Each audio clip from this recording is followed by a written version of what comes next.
Hello, naami karon diri sa Agdao kay tan-aw namo ang bag-ulang jud kaayo nga nahuman na Agdao Public Market. So makita namo sa gawas guys na naa siya mga parking lot para sa mga naisakyanan ug nay mga motor, and sa entrance pa lang naa ning tigbantay. So pagsulod pa lang nimo, ang una nga mo sugat sa imo kay ang isdaan. Mga isda, mga crabs, mga shrimps. So ang color sa ilang salo kay color green, and medyo gawodi ko sa akong suot ani nga time kay naka-crocs ko ba, sa may slide ko ba. So ato ta sa may karnihan banda. Ayan, so ang karnihan bali sumpay lang siya sa isdaan.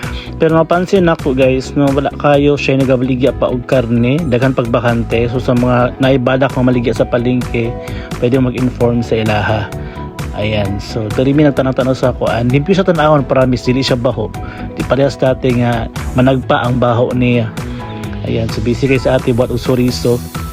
So napansin po nako guys, so na siya elevator. Pero ang elevator is para lang sa PWD, sa bunti, sa senior.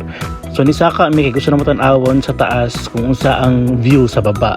O di ba? So nindot kay tan-awon, limpyo kay tan-awon. And napansin na pod nako na wala pod kayo siya mga tindera pa. Wala pa siguro yung nakarenta dra banda. So nice kay tan-awon guys, promise.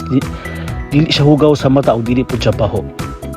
So kato lang, congratulations Davao. Tara, udi ka ta.